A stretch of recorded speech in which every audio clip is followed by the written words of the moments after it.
Hi, everyone. I'm Diana Palm, and I am the medium helping you to heal the grief from heartbreak and loss. Welcome to another episode of Reconnect, where we're going to be discussing global grief from the spiritual perspective and what that means for you as an individual and as a collective, and what you can do to take your part to help heal and elevate the energy that we are currently experiencing in a very massive way, holding us down into the grief frequency. Now, what I mean by grief frequency, I'm going to refer to the emotional frequency chart by Dr. David Hawkins from Power versus Force. Some of you may be already familiar with that, and I have done other videos about this topic.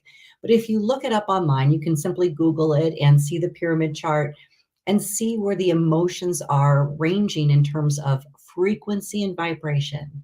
And as we know, thanks to Albert Einstein, everything in the entire universe is a matter of energy, frequency, and vibration. So grief registers at an all-time low of 75. There are only two emotions lower than grief. One is guilt, the other is shame. So grief is one of the lowest human emotions that we can experience. And this doesn't mean that you shouldn't grieve the loss of a loved one. However, we don't want to get stuck in this energy because that vibration, that frequency actually can trigger many other crises in your life, many other negative influences, attachments from the spiritual realm, bad luck, bad health, bad finances, and so many other things that will keep you stuck vibrating very, very low. And I know there are many of you out there experiencing this that are really struggling to come back after losing a loved one, or find a purpose to live, or finding something to spark your excitement and joy in life. And this is often brought on through false means when people are still in the grief process and they're reaching to feel better. Many people reach for things that create addictions, drugs and alcohol, gambling, sleeping around, all kinds of risky behavior, because it's the only thing they can really feel when they're in grief. Now, you'll know this is you because if you're experiencing a very heavy grief, you will feel your emotions are numb. You will feel so raw and so wounded from the experiences of loss and missing your loved one. And you may be missing multiple loved ones at the same time. And so this is really common right now. Many of you are going through that. And so instead of knowing how to heal those energies within your body, within your soul, within your life, you're reaching for things to kind of give you temporary satisfaction or to lift you temporarily out of the energy of grief. Now, I'm going to suggest to you that you actually seek the spiritual perspective in this, the spiritual healing involved with lifting your vibration out of the grief that you may be stuck in. You may not even know that you're stuck in grief because you may have been experiencing it for so long. It may even seem like just a normal way of life to you.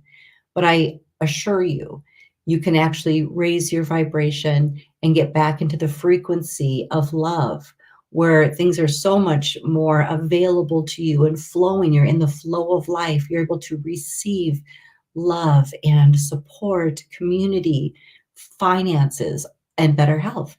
Everything vibrates better at 500. So we want to get to the vibration of love. And so often I just hear people saying about grief and grief consciousness that they are going to miss their loved one forever and ever, and they hold on to that grief, and they really identify part of their identity from that point forward, staying in grief and honoring as a way to honor their loved one who passed. However, honoring your loved one that passed is better when you actually get back into the vibration of love and start living a wonderful, meaningful, abundant, and fun life. That's a much better way to honor them.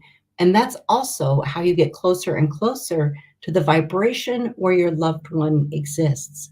Because above love, there's peace, and then there's enlightenment. Enlightenment coming in at 700. Now, in this case, I'm not talking about, being a monk and sitting on the mountains in Tibet and chanting all day, but it's stretching yourself from love and above, going into the frequencies of enlightenment, helps you spiritually attune to the afterlife. And this is where your loved one still exists. They are very much still with you. However, when you're vibrating low at 75, you can't perceive them. You're probably not getting signs and signals. You're probably not getting dream visits. You're probably feeling very isolated and alone. That's indicative of being cut off from your own source of light and your own divine connection to the afterlife and your loved ones who exist there. So I like to work with people on healing this grief and getting them through their spiritual lessons and resolving all the many spiritual things to literally lift their vibration, to shift their perspective, to get them into the higher frequencies where they truly can experience healing and also more connection to their loved one in the afterlife. This is possible for all of you. Now, some of you that may have not lost loved ones, you may be slightly higher vibrating in fear. And so I want to focus a little bit on that too, because just above grief is fear. So grief is at 75, but fear is 100. And when there is a lot of the collective running around in fear, and they could use any excuse they want to create it. It could be disturbances in their family. It could be things going on globally. It could be, wartime, fear of loss, fear of the economy, fear of changing jobs or losing a job, fear of losing a home. All of these things are real and they create fear. However, you cannot shift out of that paradigm and out of that reality by staying in the vibration of fear. That is only 100, not where your luck comes in, okay? So we want to constantly and purposefully and intentionally work on healing those lower frequencies and vibrations. No matter what's going on in your surroundings, you have a choice to anchor it in by what you're focusing on. Now, in terms of fear and grief, people that are experiencing this may be looking at things in their life and anchoring it in and fighting for their limits, fighting for their low vibration by saying, how can I even be happy when all of this is going on? I can't possibly be happy. And they may think it's just mumbo jumbo. How do I get to a high vibration when everything is so crappy? And if you're feeling that, I just want you to be gentle with yourself before you take the next step. Stop anchoring yourself into your limited vibration. You can intentionally gain the skills to increase your vibration every single day. You can change the focus on what you pay attention to allow your body to shift in vibration, to allow yourself to come up in emotional frequency. And you can do this through, meditation, through prayer, through spending time in nature, through spending time with positive, happy people, through walking in through a museum with beautiful art and something that elevates you. Even if these are small feats that you incorporate into your life every day, you'll notice that you're starting to feel generally better. Your body starts to lose aches and pains. You start to feel more positive about what you're creating in the world or what your opportunities are. And you're getting a little higher and higher and higher, where you will have like destined encounters with people that either have the right job for you or fall in love with you or become your new best friend or align you with the perfect situation or circumstance that you currently need. When you're hovering down in the problem, in the crisis, and in that really chaotic energy, your energy and frequency is so scattered, and the darts of negativity that you're sending out to others is harmful. So this is something that you do not just as an individual, but you also do it for the benefit of the collective and certainly your family. This is every individual's responsibility to learn where they are vibrationally and how to elevate themselves in that frequency and vibration.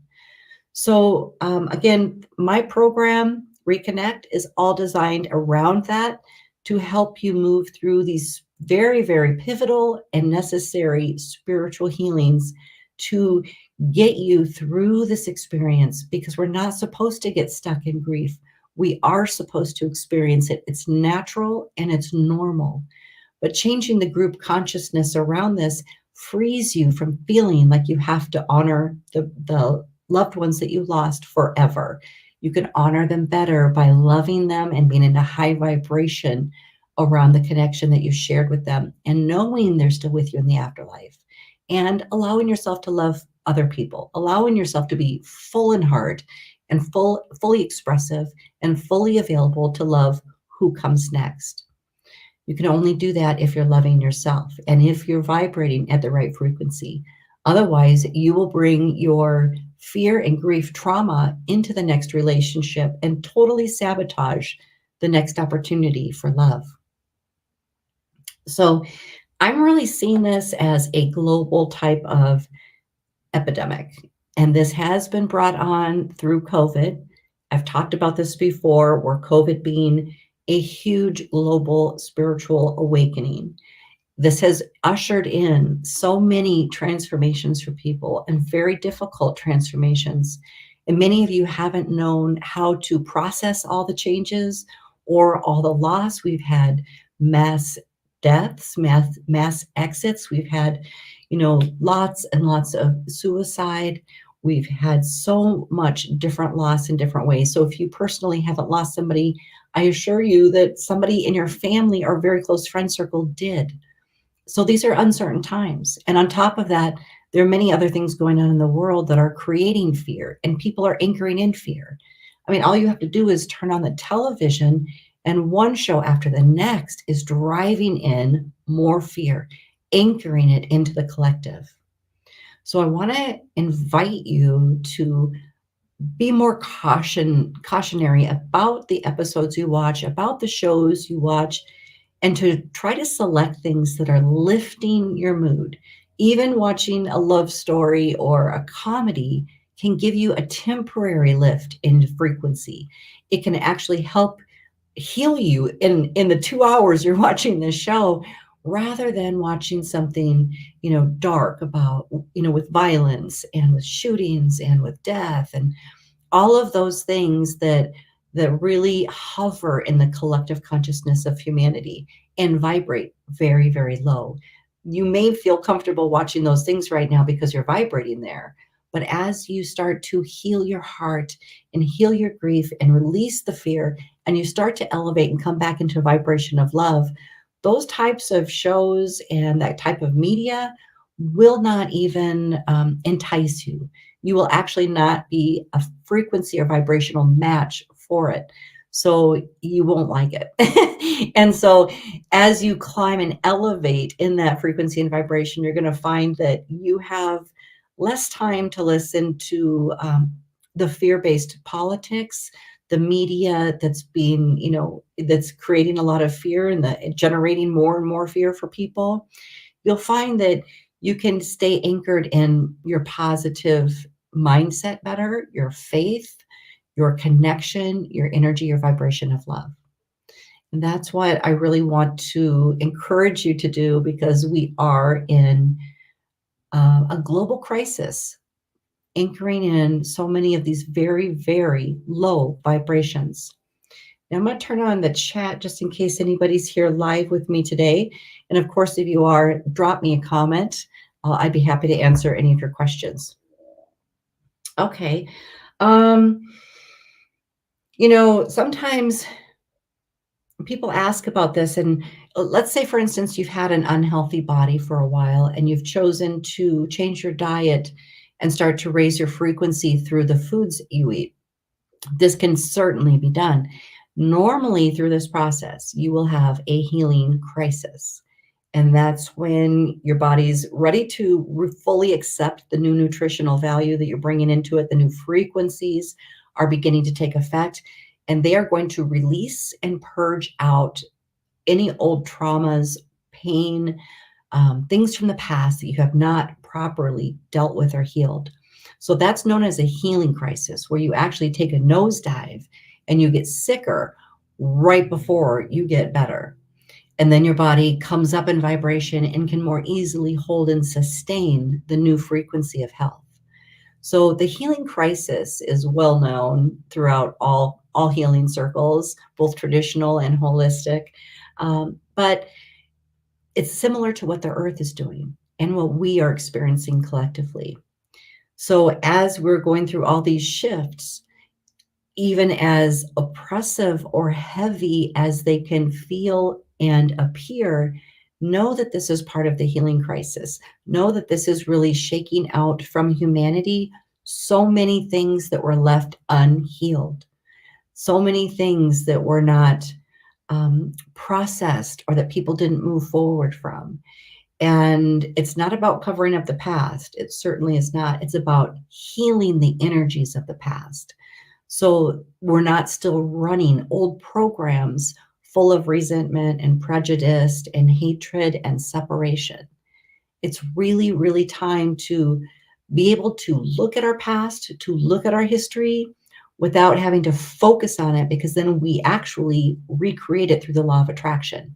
But we can look at it, and if it seems to be something that was super harmful to humanity and it was unfair or cruel or whatever it was, because in our collective history, no matter where you are in the world, we have that.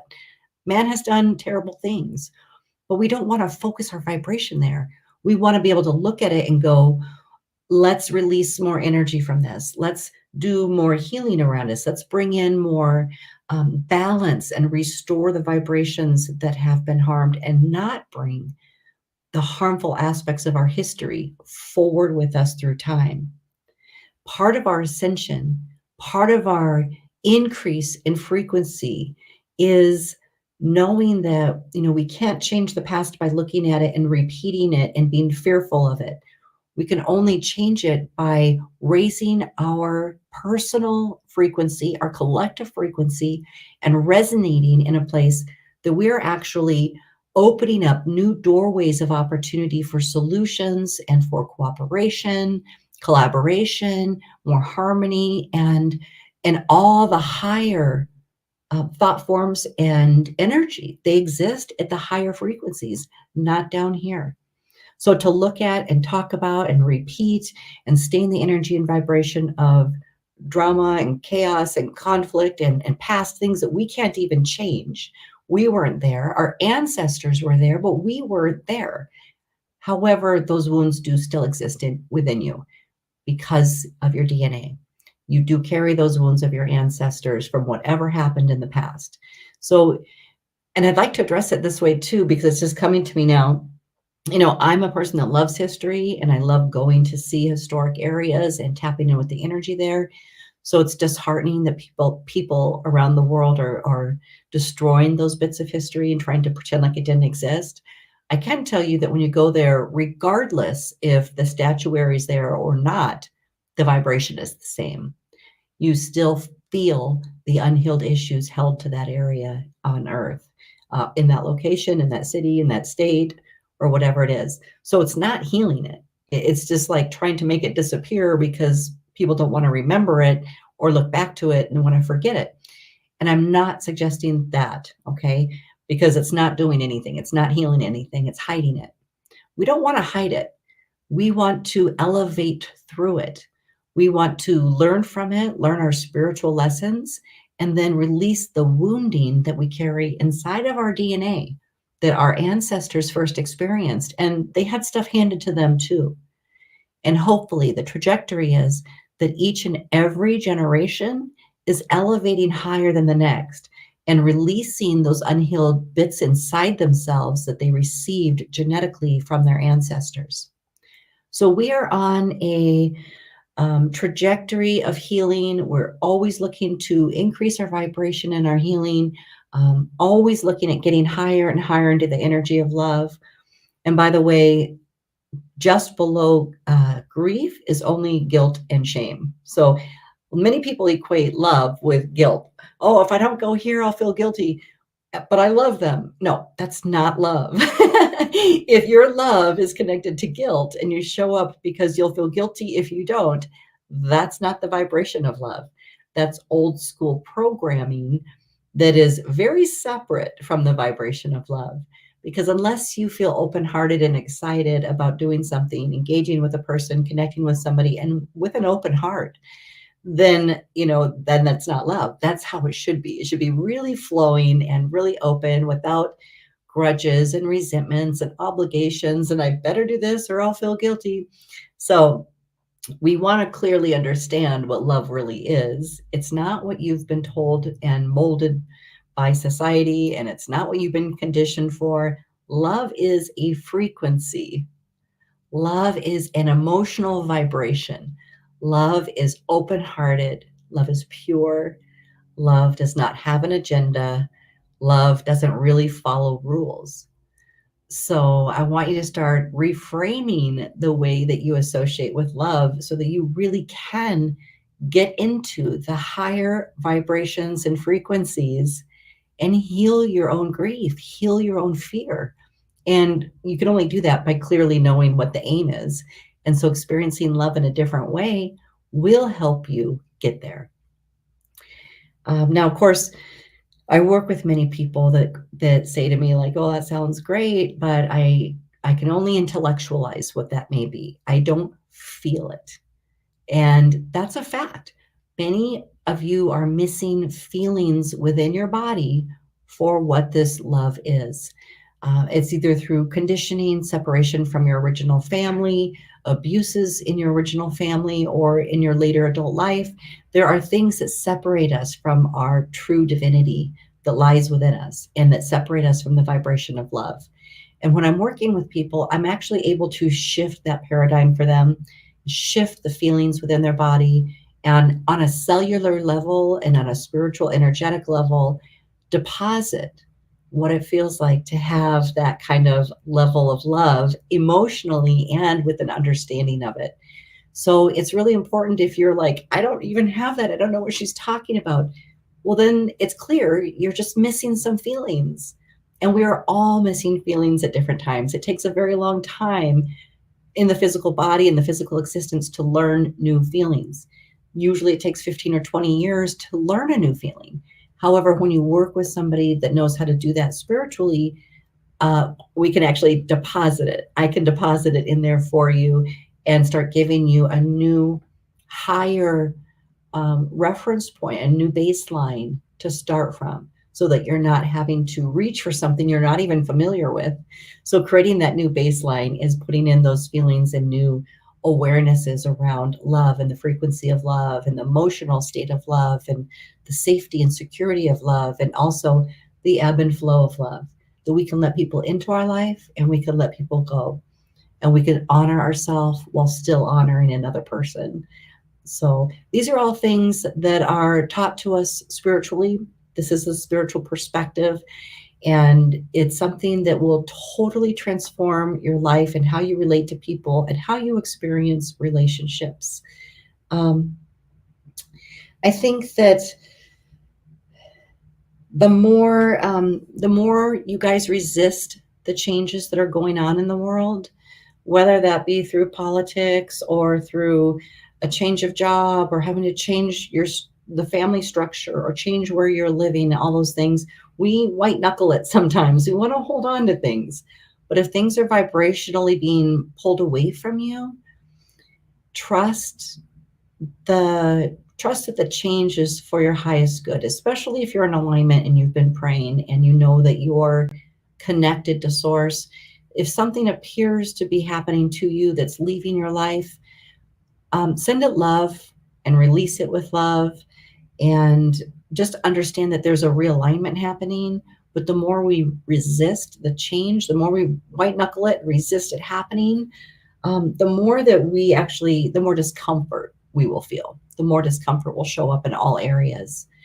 So I think it's really important to know that the changes are going to be happening. They're going to be realigning you, pulling you out of here, putting you over here. It's all about our frequency and vibration.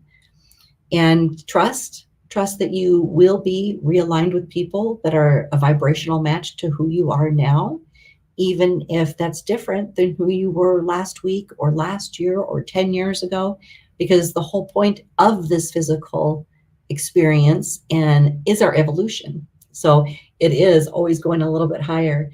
So recognize that, value that in yourself, understand that if you've done the healing, you're on a trajectory for a happier and more abundant life. Always, if somebody in your life has chosen not to take that path, that's their free will, and there's nothing you can do to change their mind. But if you know somebody like that, you can, still pray for them. You can still hold them in a positive space to help them on their own journey to maybe put a desire in their heart to increase their own vibration and do their own healing and go on their journey in a very peaceful way. Okay, I think that's it. Some other things that you can do to just really release yourself from past paradigms and future fear is to stay present. So staying present is the only place that you have power. When you reflect on the past, you start to recreate it unintentionally. And so when you have fear about the future, you start to create all these roadblocks and things that limit you from being able to experience something better. So when you're in the present moment, that is where your power is. That's your choices on a daily basis. Those are your actions, but more so because we're so highly operating in the frequency and vibration field right now. We have basically left the intelligence paradigm and we're in the spiritual paradigm. Okay. So now it's all about what our intentions are, what our clarity of mind is, what our focus is, what we're thinking about, and what we're visualizing. So I implore you to use all your spiritual skills. I have so many students and clients that tell me, oh, I already know that positive thinking helps, or I already know da da da da, but it doesn't work, or I already know that, and then they tell you 10 negative things. And it's like, okay, well, you may know it. And again, that's intellectual, and that's the paradigm we're leaving. Whoop. That doesn't change anything. Knowing it up here is not the same as living it in here. So right now, we actually need to use all of our spiritual skills. We need to use, get out your dowsing rods, get out your sage, get out your holy water, get out your black salt, get out all your essential oils, any artifacts for rituals or that help you with your divine connection or bring you to a state of peace. Get out your yoga mats, get out your meditation music, get out your frequency music, get out anything that you have stepped away from, because you need these tools more so now than before. Like I said, we're in a spiritual paradigm where we need to be heart-centered and where we need to use all of our spiritual skills and spiritual tools to get through there and to maintain a higher vibration. So regardless of what you know from the past, we are operating differently. So you actually need to use it and be it. And that's how you can move forward in the happiest, best life. So you guys, I want to know what your thoughts are about this video. I want to know where you think you're vibrating on the emotional frequency scale. I want to know what kind of steps you're going to take spiritually to begin to raise your own frequency and get back into an energy of love and optimism and limitlessness. I want to hear what you're going to do. And if you would like to work with me, my program Reconnect is designed specifically for you. I am basically hunting down all those people that are ready, that need the help, that want to do the help, that want to ascend to higher frequencies, that are still holding on to grief and fear and not knowing what to do next. I want to work with you. This is what I do. I'm a medium and spiritual healer. I've been working with the bereaved for over 30 years. And collectively, as we are moving through this time, I want to work with as many of you as possible to help realign the frequencies and vibrations on Earth. And not only does that help you as an individual, it helps your family, it helps your loved ones, and it helps the collective. All right, you guys, you can find all my links below my video. My website is www.dianapalm.com, and I can't wait to hear from you. Okay, thanks. I'll see you next time. Bye-bye.